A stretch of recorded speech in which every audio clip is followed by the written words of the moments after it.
es bueno, amén. Amén. Y para siempre Su misericordia. amén, aleluya. Que no se nos olvide eso, mis hermanos. Que nuestro Dios es bueno, amén. Amén. Yo no sé cuánto le fallaste al Señor en esta semana, pero Dios sigue siendo bueno, amén. No te alejes de Dios, si fallas no te alejes, al contrario, acércate más. Que una caída te sirva para levantarte, amén. No para quedarte caído, sino para levantarte y seguir al Señor con mayor fuerza, con mayor convicción, con mayor deseo, con mayor ánimo, amén. Hay cosas que el enemigo lanza en nuestra contra y como dice la Escritura lo hace para mal nuestro, pero Dios puede permitir que esas cosas ayuden para bien aquello que quería destruirnos, amén. Así que si en algo tú fallaste, si en algo caíste, tropezaste, la regaste, como decimos, pídele perdón al Señor, lávate en esa preciosa sangre de Cristo Jesús y vuélvete a levantar y sigue adelante en el Señor, amén, porque nuestro Dios es un Dios misericordioso y perdonador. Padre, en el nombre de Jesús te damos muchas gracias, porque podemos estar en tu casa, podemos, Señor, hacer oraciones, saludarnos, bendecirnos mutuamente, podemos cantarte, alabarte, rendirte culto, Padre. Gracias porque nos permite llegar al momento, Señor, de la palabra. Oramos que el Espíritu Santo sea el que tome este lugar, que puedas usar mi vida, Señor, para la gloria de tu nombre, para edificación de tu iglesia, Señor. Mi Dios, me declaro un instrumento en tus manos, Padre. Señor, que tú puedas usar para gloria tuya. Gracias, Señor amado, solo tu nombre es engrandecido. Edifícanos sobre la roca de la palabra, Señor. Y ayúdanos y enséñanos, Señor, a hacer la obra que cada uno de nosotros debe de hacer. Primeramente en su propia vida, en su propio corazón. Señor, en el entorno, en el ambiente donde vivimos, Señor. En el lugar donde nos desenvolvemos, Señor, y ministerios que tú nos hayas dado. Que en todo, mi Dios, tú seas glorificado. Gracias, Señor, en el nombre de Jesús. Amén. ¿Pueden sentarse, por favor? El día de hoy andamos con las gargantas, yo creo que varios, ¿verdad? Al menos Víctor y yo nos pegó el frío de Ensenada. No es presumir, ¿verdad? No es presumir que fue Ensenada, presumir que fui al frío, ¿no? Nos sentimos el cambio de clima siempre. Primero yo, luego Abraham, luego Leví, luego Víctor, los cuatro cadenitas nos fuimos yendo. Pero gracias a Dios estamos de nuevo aquí en casa para alabar a nuestro Dios y sobre edificarnos. Diga, sobre edificarnos. Sobre edificarnos. Nuestra tarea, hermanos, en este tiempo es sobre edificarnos. Estamos edificándonos sobre la roca y estamos sobre edificando, construyendo, y tenemos que mirar que la obra que estamos haciendo sea la correcta y que estamos utilizando también los materiales correctos. Amén. Este mensaje, mis hermanos, se llama Edificando sobre la roca. Y como usted bien lo sabe, porque ya lo anticipé hace 15 días, que fue mi última predicación, la semana pasada, nuestra hermana Claudia, que aprovecho para darle las gracias. Yo sé que lo hacen con gusto, pero de todas maneras quiero darle las gracias por cubrirme. También mi hermano Melo, que estuvo en la escuela dominical también cubriéndome la semana pasada. Gracias. El tema, mis hermanos, les decía, para este año es hacer mucho énfasis sobre nuestras familias.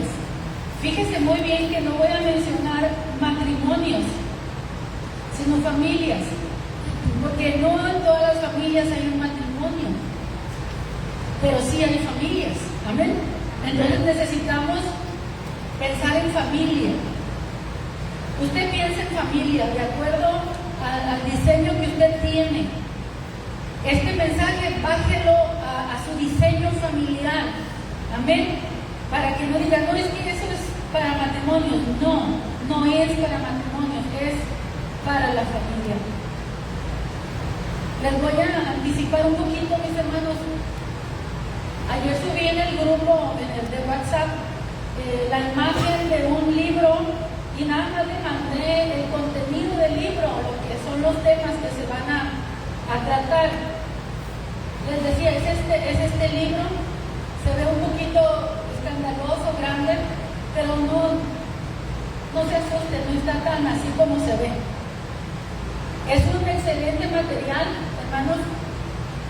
No incluye psicología moderna. Aquí en el, no sé cómo se llama aquí en la parte alta del libro, pues encabezado podríamos ser, dice 5 siglos de sabiduría bíblica para la vida familiar. ¿Se imaginan 5 siglos, los últimos 500 años? Es una recopilación o compilación de escritos sobre la familia, de personajes de Dios, hombres de Dios de estos últimos 500 años. Hasta donde yo he estado leyendo, es un material, hermano. De hecho, desde el momento en que lo miré y que leí el título, se llama Una teología de familia. Desde el momento en que lo leí, me captó la atención y lo empecé a analizarlo. Y cuando miré los escritores que incluye, porque incluye muchos escritores de estos 500 años, Spurgeon, John Bunyan, el que escribió la serie del Progreso del Peregrino, muchos hombres, hermanos, de diferentes corrientes, hasta anglicano, de donde viene el metodismo, vienen de bautistas, vienen de diferentes. Pero estos no son temas doctrinales, es un tema para la familia. La teología es la Biblia, el estudio de la Biblia, eso significa la teología, el estudio bíblico para darle una cimentación sólida a la familia, hermanos. En la escuela dominical tocábamos así una pequeña pincelada y les decía, si usted quiere este material, lo puede tener. De hecho, lo invito, hermano, a que lo tenga. Lo puede tener digital, les decía, es gratis. Pero si usted lo quiere en material, lógicamente que va a tener un precio. Para mí es mucho mejor el material, así el libro, que digital, porque no se va a dañar los ojos.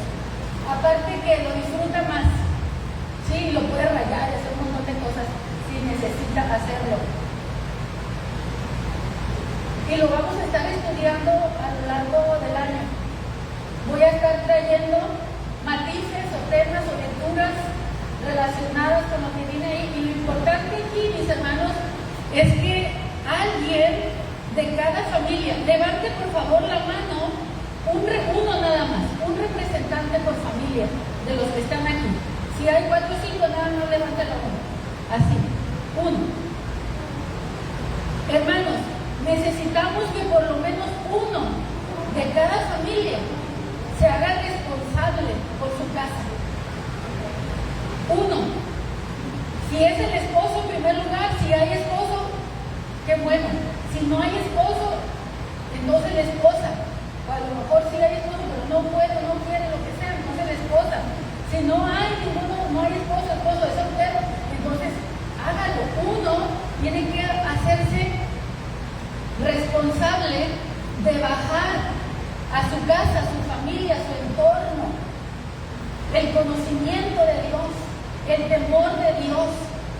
Estudiando el libro, hermanos, y coincido con lo que decía, la familia en este tiempo, hermanos, necesita una reforma, así como hubo una reforma en su tiempo.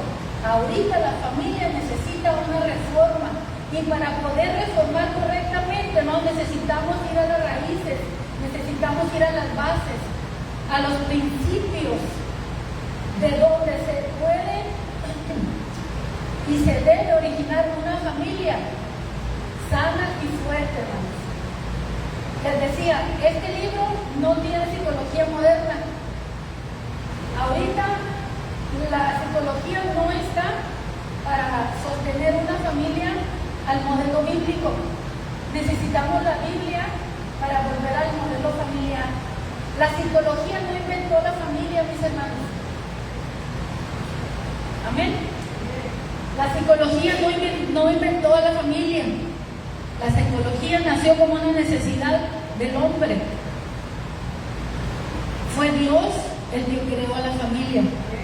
Y Él es el que nos enseña cómo edificar familias fuertes. Entonces, les digo, hermanos, necesito que uno de ustedes se convierta en el profeta de su familia, en el sacerdote, en el rey de su familia, en aquel que va a llevar la luz a su casa, hermanos, en aquel que va a orar por su familia, pero que no solamente va a orar por su familia, sino que los va a convocar para unirse en familia, a orar con los hijos, con las hijas, con los padres, hermanos, pequeñas células de oración en cada hogar, con tu familia.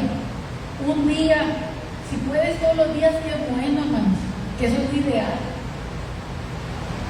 Pero tal vez se puedan 2 o 3 veces, o a lo mejor una vez a la semana, pero necesitamos, hermanos, encender la llama, como les decía hace 15 días, del temor de Dios en nuestro hogar, que surja la adoración otra vez en los hogares, en las casas. Necesitamos adorar a Dios en familia, porque Dios es un Dios que habita en familia, mis hermanos. Dice el Salmo 97 que leíamos al inicio, versículo 7, tributad a Jehová, oh familias de los pueblos. Hermanos, ya es suficiente de tanto descuido con nuestras familias. No significa que tú no ores o que no vengas a la iglesia, hermanos, sino el liderazgo espiritual en la familia. Un liderazgo serio, comprometido, que tú digas, yo soy el pastor de mi casa, de mi familia, o la pastora. ¿Sí? Tú eres el que tiene el conocimiento de Dios, tú eres el responsable. Y como les digo, si en un hogar hay un esposo, pues entonces el principal va a ser el esposo. Y si el esposo no puede, no quiere, o no sabe, pues entonces entra la esposa o entre los dos se ponen de acuerdo. Pero tenemos que iniciar, hermanos, en nuestros hogares. Enseñen a sus hijos a orar, orando con ellos. Enséñeles a leer la Biblia leyendo con ellos o leyéndoles la Biblia. A los niños chiquitos, hermanos, ya les deben de estar leyendo la Biblia. Así como agarran y les leen cuentos, déjenlo del cuento y léanle las historias de la Biblia. Empiece a empapar a su familia con la palabra de Dios. Quítenle los celulares a sus niños, hermanos. Denles la palabra. Hermano, esa es otra de las cosas que tenemos que enfatizar mucho también para este tiempo. No le dé celulares a sus niños chiquitos, hermano. Rescátelos de eso. Rescátelos. Denles libros. Denles la palabra. Cómprenle material adecuado para la edad que tienen. Que sea educativo, principalmente espiritual, de la Biblia, hermanos. ¿Saben que muchas librerías cristianas en este tiempo están quebrando, verdad? Porque ya no se consume el material. Aparte de que hay muchas cosas digitales, pero también si ya éramos flojos para leer, pues se aumenta la flojera para leer. Y no se lee la Biblia, no se leen otras cosas. Hermanos, necesitamos regresar a la lectura, al libro, a las palabras. No tanto imágenes.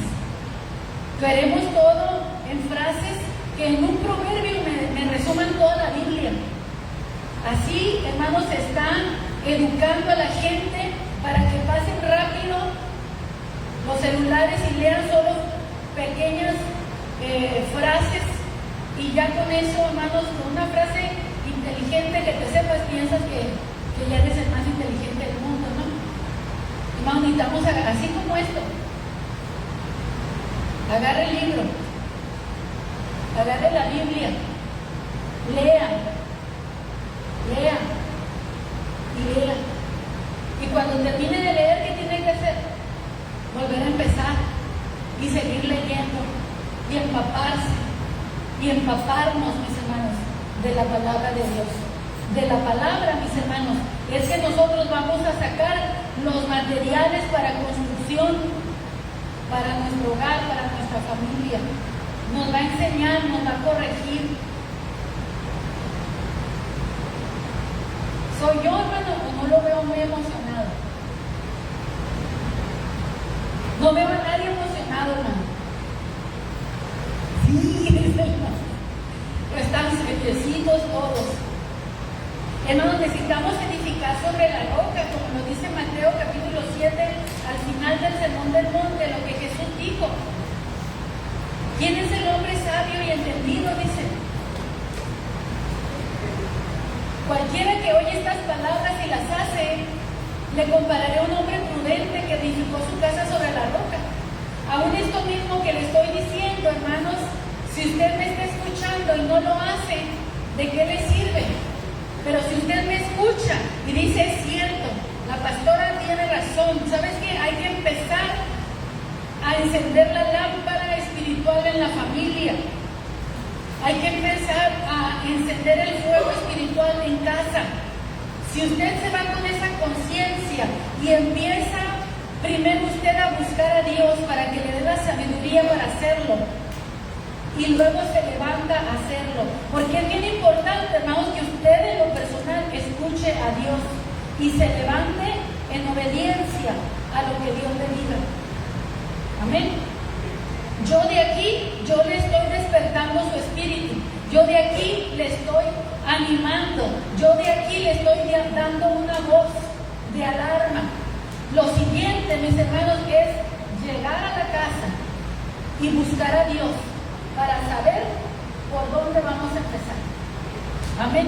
Porque a lo mejor usted dice, es que yo no sé ni por dónde empezar. Así me pasa también a mí, mis hermanos, cuando llega un campo pastoral nuevo, ¿por dónde empiezo? Y se tiene uno que dar tiempo para ver, para conocer. Pues el principio para mí es conocer cómo funciona la iglesia donde llego. Porque si quieres llegar cambiando todo, eso no funciona. Así que de aquí usted necesita llegar a su casa, buscar al Señor para saber qué va a hacer. La palabra de Dios, mis hermanos, la familia se construye sobre una base sólida y segura. La construcción de un hogar, hermanos, requiere materia prima de alta calidad, el sabio conocimiento de un arquitecto que diseñe el plano y los albañiles expertos que realicen la obra. La palabra de Dios es la materia prima. El Espíritu Santo, hermanos, es el arquitecto. Y la familia o el que se levante para trabajar con Dios va a ser el albañil. El que va a trabajar en la obra del Señor. No va a ser fácil, pero va a tener una gran satisfacción. Quiero basarme, hermanos, en un pasaje que a veces solo utilizamos en diciembre. Está en Mateo 1.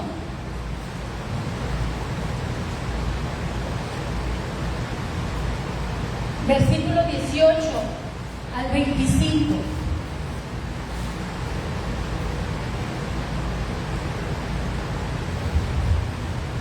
¿Lo tienen? El nacimiento de Jesucristo fue así. Estando desposada María, su madre, con José, antes que se juntasen, se halló que había concebido del Espíritu Santo. José, su marido, como era justo y no quería infamarla, quiso dejarla secretamente. Y pensando él en esto, he aquí un ángel del Señor le apareció en sueños y le dijo: José, hijo de David, no temas recibir a María tu mujer, porque lo que en ella es engendrado del Espíritu Santo es, y dará a luz un hijo, y llamará su nombre Jesús, porque él salvará a su pueblo de sus pecados. Todo esto aconteció para que se cumpliese lo dicho por el Señor por medio del profeta, cuando dijo: he aquí, una virgen concebirá y dará a luz un hijo, y llamará su nombre Emmanuel, que traducido es Dios con nosotros. Y despertando José del sueño, hizo como el ángel del Señor le había mandado, y recibió a su mujer, pero no la conoció hasta que dio a luz a su hijo primogénito, y le puso por nombre Jesús. ¿Qué vemos aquí? Bueno, pues vamos a hablar de que José y María edificaron su casa o su hogar sobre la roca. ¿Cómo? Ellos edificaron, mis hermanos, bajo la dirección del Espíritu Santo, con la palabra que Dios estaba revelándoles a cada uno, y ellos estaban obedeciendo la palabra que estaban recibiendo. Primero, hermano, María recibe la palabra por medio del ángel Gabriel. Eso lo vemos en el capítulo 1 de Lucas, versículo 26 al 38. María tiene su propia experiencia con Dios y quedó embarazada, porque Dios le dijo que ella iba a quedar encinta e iba a dar a luz al Hijo de Dios. María es una mujer que está comprometida. Todo este contexto, mis hermanos, se lleva a cabo en un plan de familia. ¿Se fijan? Hay una mujer que está comprometida, que ya está dada en casamiento con un hombre, que solamente están esperando la fecha para unirse, pero que ya están desposados, ya están comprometidos. Aquí, mis hermanos, leyendo este pasaje, escribí esto: Dios los deja vivir su momento de incertidumbre. Dios se metió en una relación de pareja.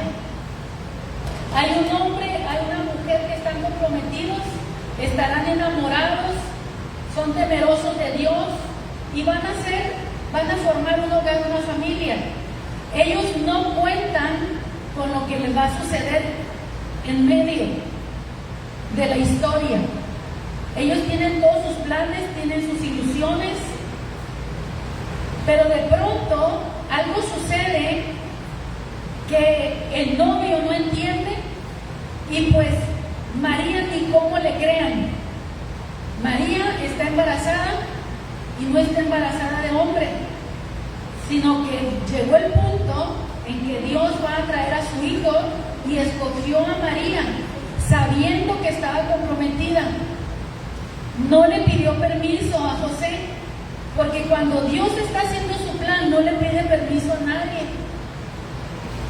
Él simplemente hace lo que está haciendo y espera de nosotros obediencia, espera de nosotros fe, espera de nosotros, mis hermanos, que le creamos. Pero Dios nos dejó vivir una experiencia de incertidumbre. Dios le pudo haber ahorrado a José la tristeza si también a él le hubiera hablado antes, a lo mejor de que le hablara a María, pero Dios no lo hizo así. Dios dentro de todo siempre tiene un plan.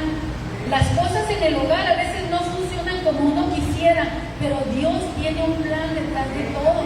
Él sabe cómo alinear, ordenar todas las cosas. Y les digo nuevamente, Dios los dejó vivir su momento de incertidumbre. ¿Cuántos días pasarían entre que José supo que María está embarazada y el ángel vino a hablarle? No sabemos si lo dejó 1, 2 días o 3 días o una semana. No sabemos porque no lo dice la Escritura, pero sin duda Dios lo probó. Dios probó a este futuro esposo, y el que iba a ser el papá, ¿cómo se llama? Adoptivo del Hijo de Dios. Amén. Y lo deja, lo prueba, su carácter se deja ver, lo está temblando en medio de toda esa situación. Dios nos deja vivir su momento de incertidumbre, su momento de tristeza, su momento de decepción. En nuestros hogares, hermanos, vivimos incertidumbres, vivimos tristezas, vivimos decepciones. Y eso no significa que Dios no está al tanto de lo que está sucediendo en el hogar.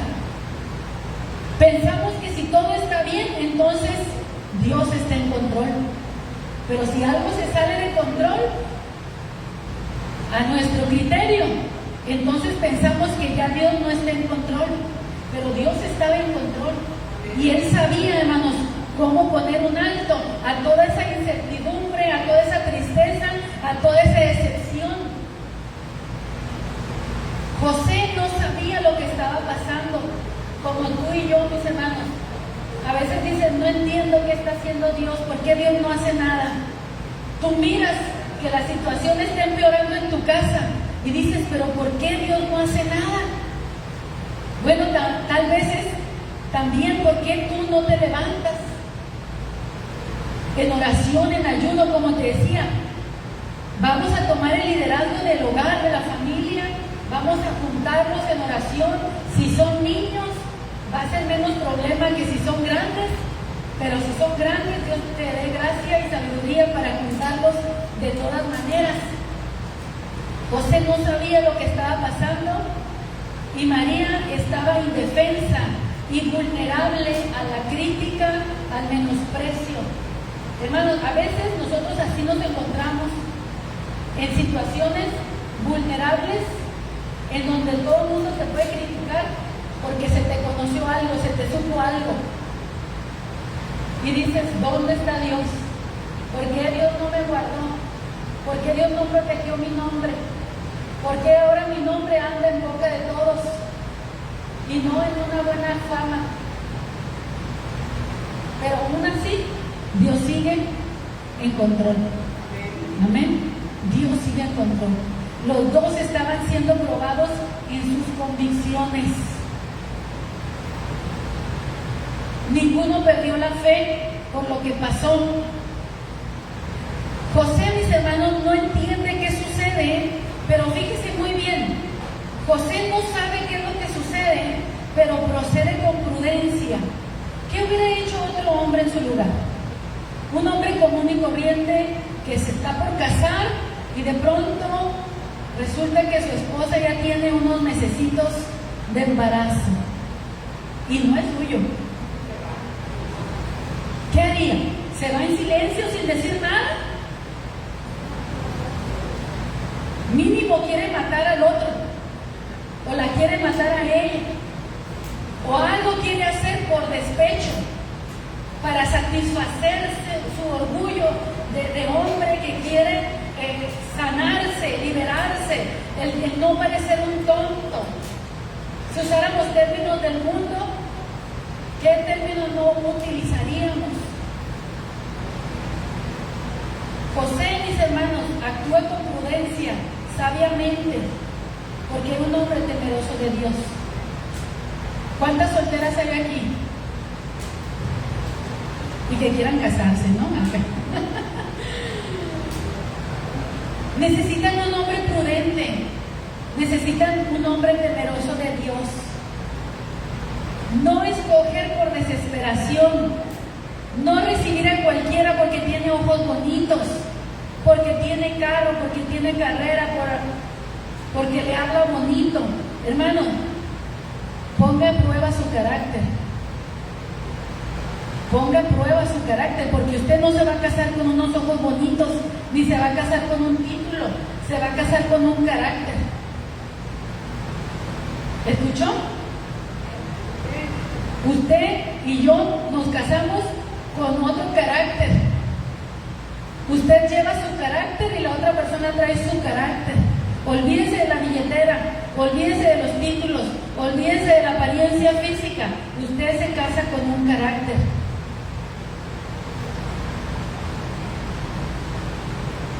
¿Cuántos chocaron una vez que ya estaban casados? Pero antes de casarse todo era bien sobre hojuelas.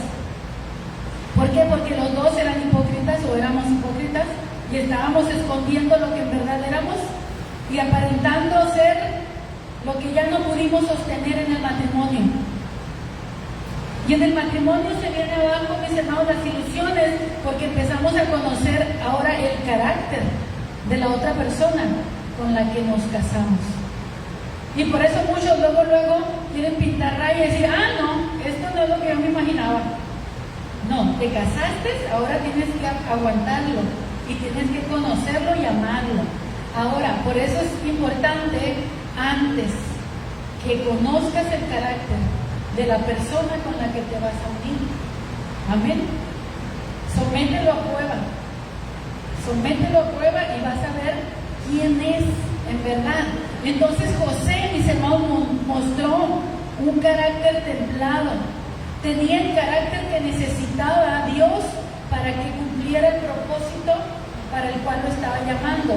Quiero que entiendas que tu familia tiene propósito divino.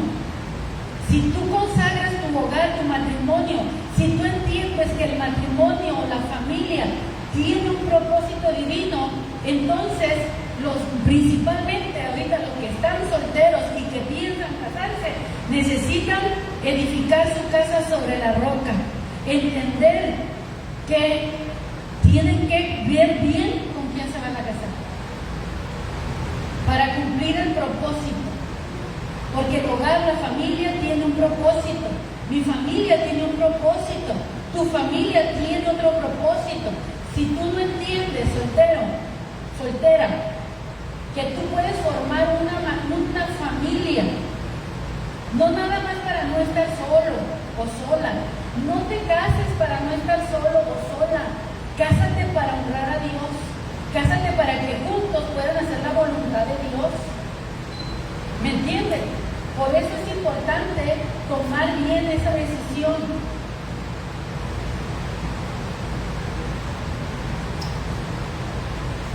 José no acusa a María. Fíjese muy bien lo que José no hace.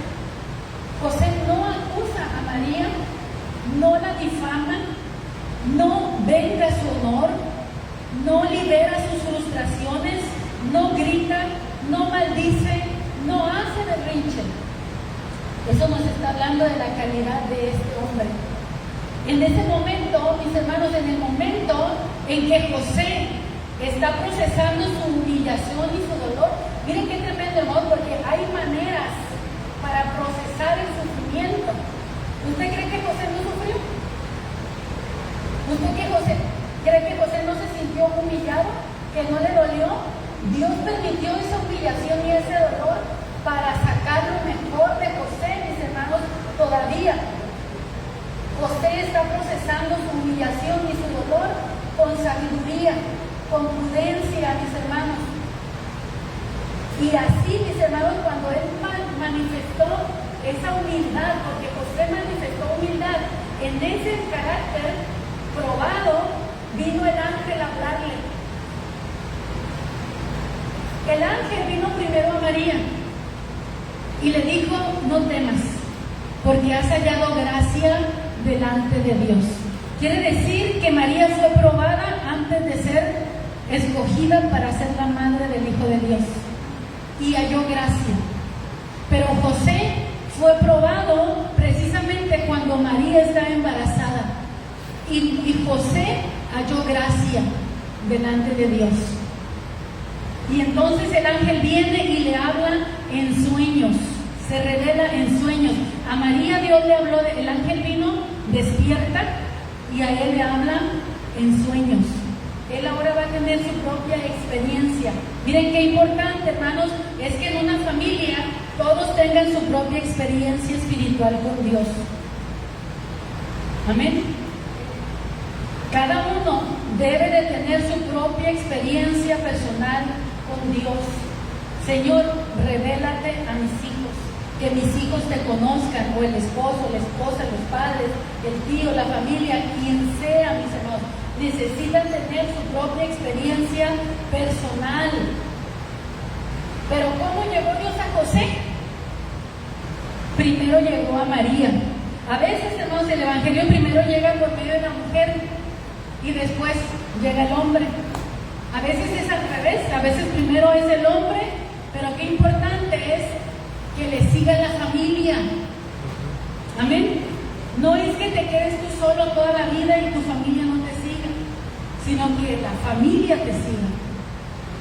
Primero Dios llegó a María porque para Dios era importante que el vaso que Dios iba a escoger para poner a su hijo en ese vientre fuera una persona calificada también. Por eso Dios se fue primero con María. Y cuando María calificó, cuando María halló el favor, la gracia de Dios, entonces Dios viene a José. Y José es probado en esa situación de humillación, de dolor, de adversidad. Manifestó ser justo, manifestó ser un hombre piadoso, manifestó tener el carácter que se necesitaba para educar al Hijo de Dios aquí en la tierra. Porque para educar, hermanos, no solamente la mamá, sino el papá. Se nos olvida, hermanos, que necesitamos papás piadosos, hombres santos, hombres de Dios, hombres abnegados.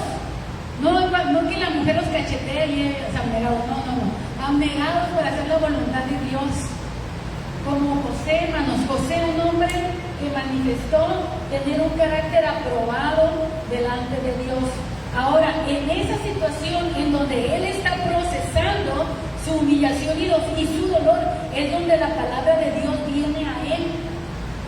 Y aunque él esté en una situación donde él se siente humillado ante los hombres, fíjese bien lo que voy a decir y no se me duerma y escúcheme. Aunque él se siente que todo el mundo se va a burlar de él, por lo que se va a salir a la luz delante de los ojos de Dios, él está siendo aprobado. ¿Escuchó? Delante de los ojos de Dios, él está siendo aprobado, pero Dios está permitiendo que él sea exhibido públicamente de una manera ignominiosa, como decíamos en la escuela dominical, en donde es deshonrado públicamente, un hombre justo. Hermanos, muchas veces Dios escoge hombres y mujeres justos para ser humillados públicamente. Y usted piensa, ¿por qué esa persona está siendo humillado públicamente? Si es un hijo de Dios, es cristiano. Pero a veces, hermanos, Dios lo permite porque detrás de eso tiene un plan mayor. José y María, mis hermanos, fueron juzgados de fornicarios, porque según a los ojos de los hombres, ellos se comieron el pastel antes de la fiesta. Pero no era así. Entonces, delante de los ojos de Dios, tanto María como José están siendo aprobados en su carácter para que Dios les conceda el ser los padres, María la madre biológica y José el papá de crianza de Jesús. La palabra de Dios viene y le dice: José, hijo de David, no temas recibir a María tu mujer, porque lo que en ella es engendrado del Espíritu Santo es. Mire, hermano, esto es bien tremendo. Cuando Dios habla, Dios quita el temor. Cada vez que Dios habla a través de un ángel a los hombres, lo primero que les dice es: no temas.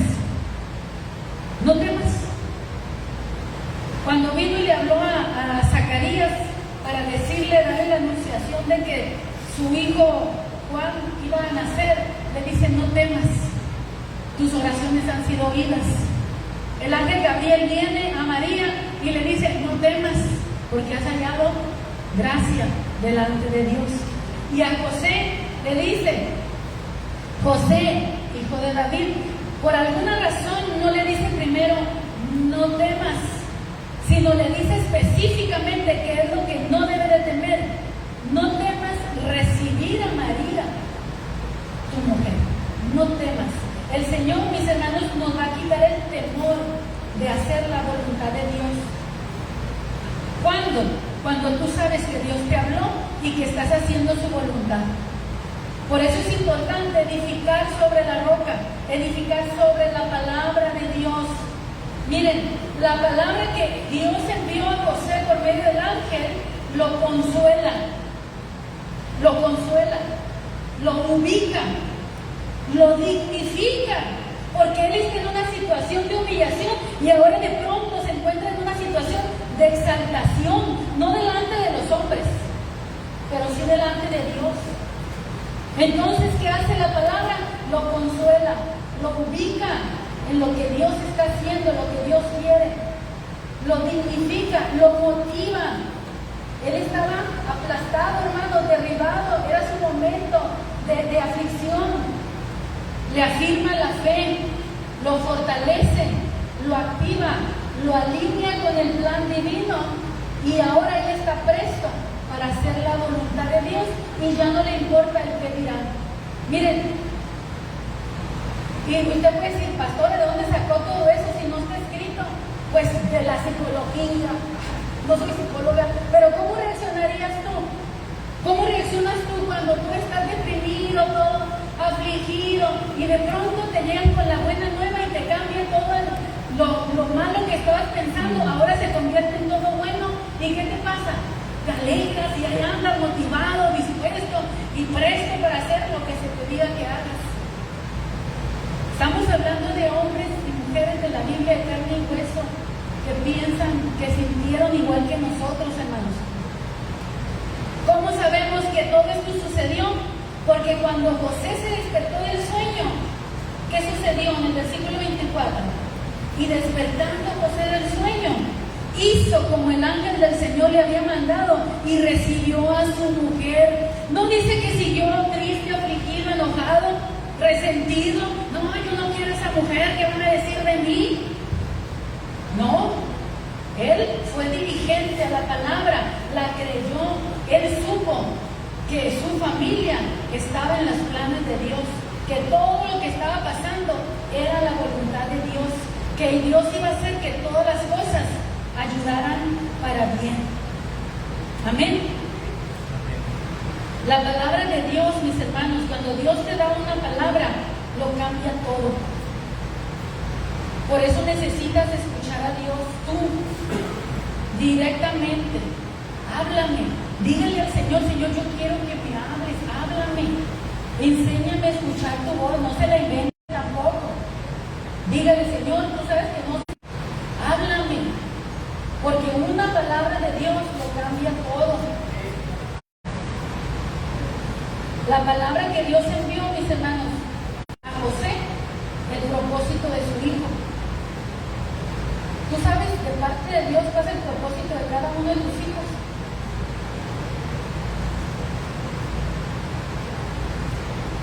¿Tú sabes cuál es el propósito espiritual de cada uno de tus hijos?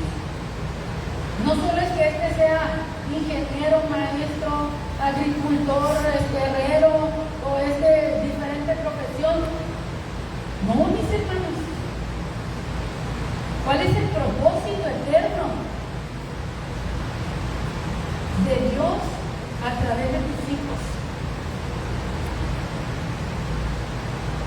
Necesitas darle la fe a tus hijos, pero no a bibliazos, con amor, con sabiduría, con fe, siendo tú mismo ejemplo de tus hijos, tomando la palabra que dice, preséntate tú como ejemplo en todas las cosas, palabra, conducta, amor, espíritu, fe, pureza.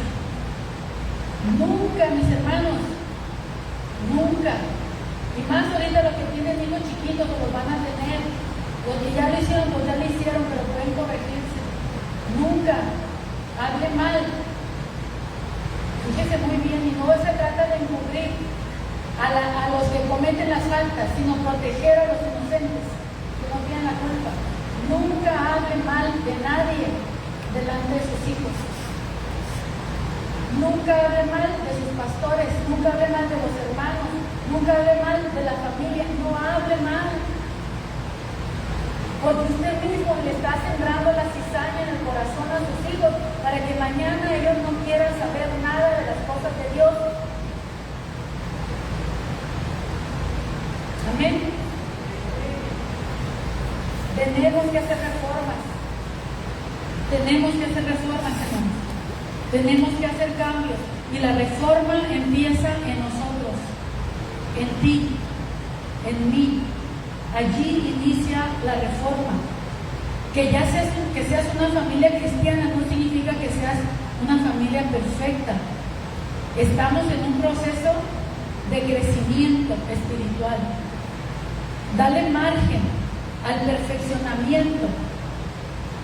Acepta el consejo, acepta la recomendación, acepta la exhortación, es más, acepta el regaño.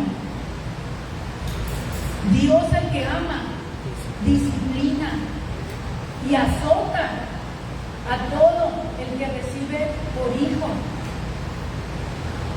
Necesitamos liberarnos, hermanos, de la forma moderna de educar, aunque hay muchas cosas buenas, pero hay muchas cosas que son obsoletas completamente, mis hermanos. Usted ya miró cómo es Dios como padre. No le pidió permiso a José para embarazar a su esposa.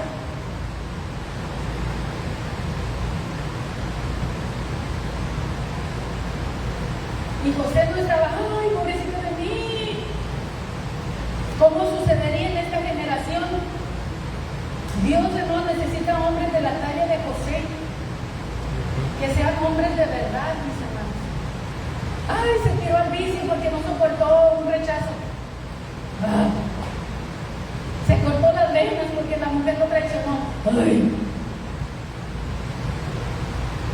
Hombres de verdad, mis hermanos.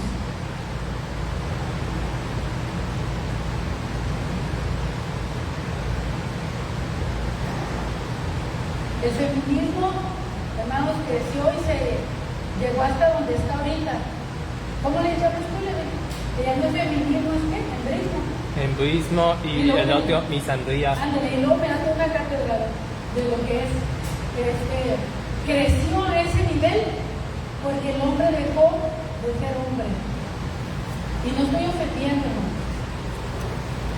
Un hombre conforme al corazón de Dios.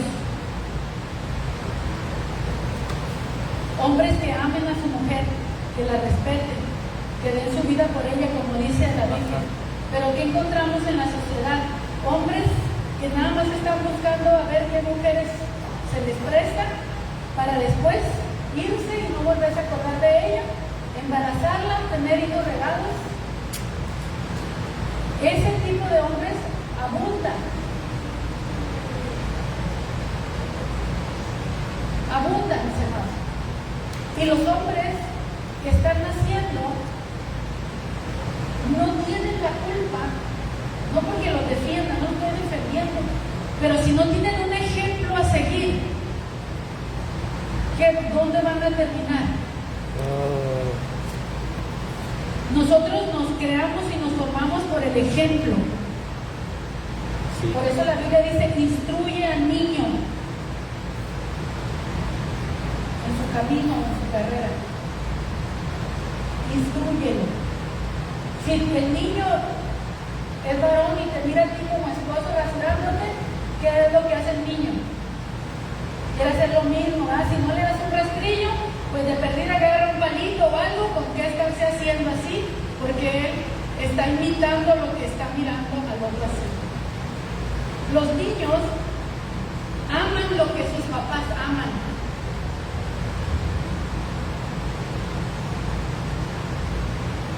Si usted ama a Dios, ellos van a amar a Dios. Si usted es religioso, usted está enseñando a sus hijos a ser religioso. Religioso me refiero a solo tener costumbres, la costumbre de que será de tener una iglesia donde ir y todo, pero llegando a la casa, allí ya no se vive la palabra de Dios. Y el que ama a Dios vive la palabra de Dios en donde quiera que esté. No vende sus principios. Amén. Si usted ama a Dios, enseñará a sus hijos a amar a Dios. Si usted es prudente, enseñará a sus hijos a ser prudente. Si usted es calumniador, enseñará a sus hijos a ser ¿qué? Calumniadores. Si usted ama el fútbol, Sus hijos amarán el fútbol, querrán traer sus taquitos puestos y su pelota. Amén. Amén. Lo que usted ame, su familia va a amar. Entienda eso, hermano. Lo que usted ame, su familia va a amar. Ama lo bueno. Hay más probabilidades, hermano, de que sus hijos amen lo bueno, porque hay la posibilidad de que no lo quieran. Hay la probabilidad, pero es menor. Es mucho menor.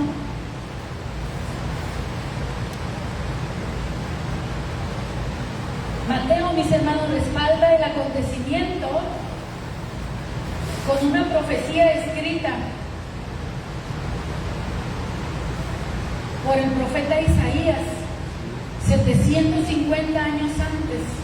En el versículo 22 dice: todo esto aconteció para que se cumpliese lo dicho por el Señor por medio del profeta, cuando dijo: he aquí una virgen concebirá y dará a luz un hijo, y llamará su nombre Emmanuel, que traducido es Dios con nosotros. ¿Qué importancia tiene esto en lo que estoy predicando? Que la palabra de Dios se cumple, mis hermanos. La palabra de Dios se cumple.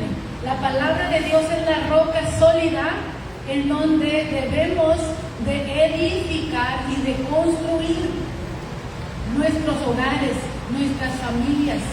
Cuando venga la crisis, tu familia va a demostrar de dónde estaban cimentados. Amén.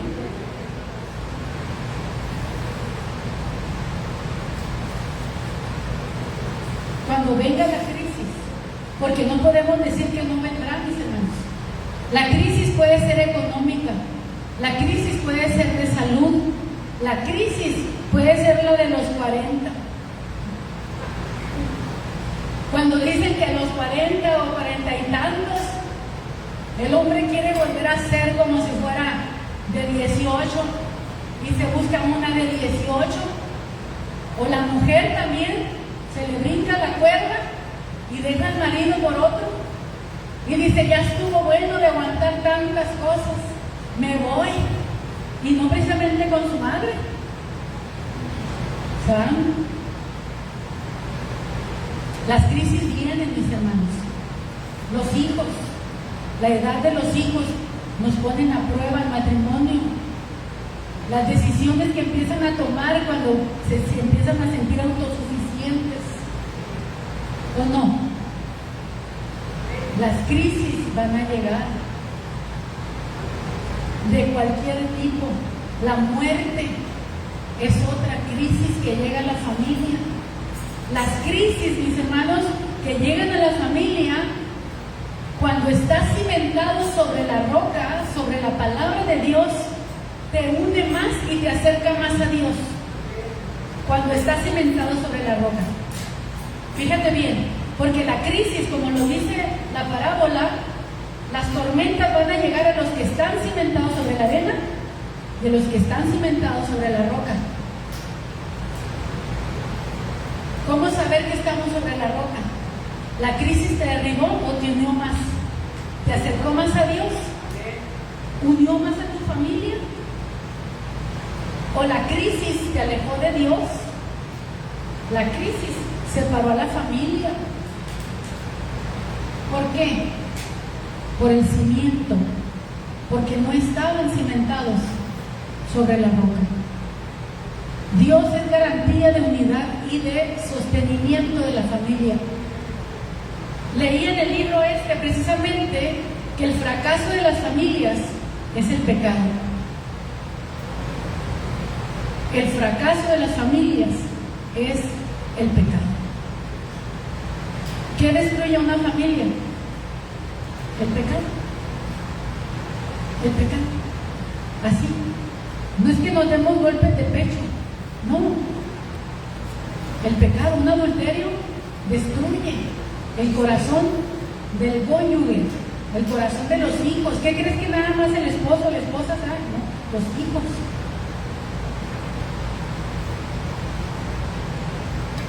Necesitamos, hermanos, tomar nuestra casa y llevarla sobre la roca.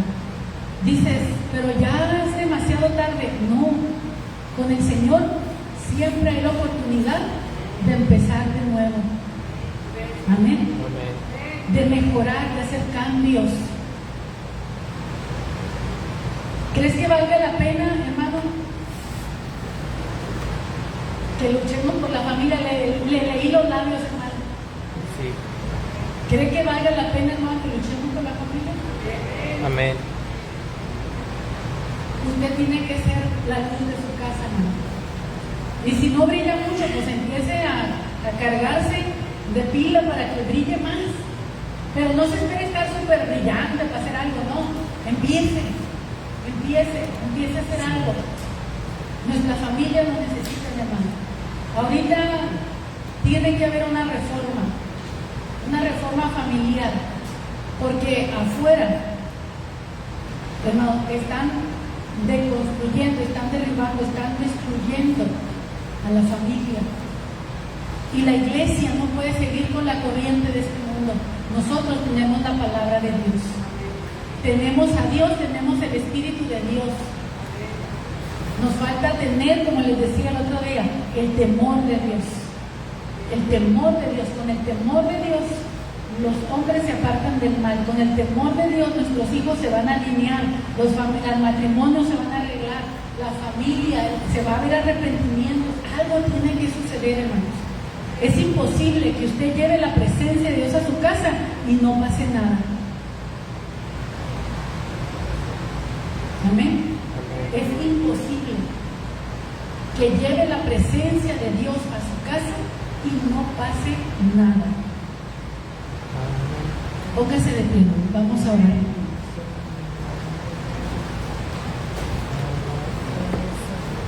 Amado Dios, te damos gracias. Te alabamos, Señor, y te bendecimos. Gracias por tu palabra. Gracias por el amor con que tú nos has amado, Señor. Gracias porque no solo diste a tu Hijo amado en propiciación por nuestros pecados, sino que también nos diste la promesa del Consolador, de aquel que vendría para morar, para habitar en nosotros, Señor, y estar con nosotros para siempre, al Espíritu Santo, por medio del cual nuestra vida puede llevar fruto agradable a Dios si hacemos morir lo terrenal que hay en nosotros y andamos en el Espíritu, no satisfaciendo los deseos de la carne. Padre, oro para que tu palabra bendiga a tu pueblo, bendiga a tu iglesia, bendiga a todo oyente atento, receptible a tu palabra. Que esta palabra no vuelva vacía, que esta palabra no sea robada de la mente ni del corazón de mis hermanos ni del mío, sino que procuremos en todo, Señor, mostrarnos como ejemplo de buenas obras, Señor, para nuestras familias, para esta sociedad, Señor, decadente que se está desmoronando y cayéndose a pedazos, Señor, y que parece que nada lo va a detener. Rogamos, Señor, para que como iglesia seamos un referente para el mundo, para la sociedad, que se den cuenta una vez que han probado, Señor, las aguas de su miseria, que no les llevó a nada bueno, y que nosotros tenemos el agua viva que puede salvar, sanar, levantar, rescatar, libertar, transformar, cambiar la sociedad, si tan solamente transformamos nuestro propio entorno, nuestra propia casa. Espíritu Santo, necesitamos tu presencia. Te necesitamos a ti, Espíritu Santo, para poder hacer la obra que nos estás mandando a hacer. Así como José, que despertó del sueño y fue rápido a hacer lo que tú le mandaste. Así, mi Dios, habiendo escuchado al Espíritu de Dios, salgamos rápido a obedecer y poner en práctica lo que tú nos estás hablando, porque nadie más vendrá a hacerlo por nosotros. Señor, te rogamos por nuestras casas, por nuestras familias, por nuestros seres queridos, Señor, para que la salvación venga desde el más grande al más pequeño y para que de generación en generación nuestros hijos sigan proclamando tu salvación, que Jehová reina, que nuestros hijos, nuestros nietos, nuestros bisnietos, tataranietos y hasta donde tú nos permitas, Señor, sea un linaje santo, escogido para ti, Señor. Gracias, Dios. Gracias por el fruto que se va a levantar de toda esta siembra, Señor. Todo es para la gloria de tu nombre. En el nombre precioso de Jesús oramos.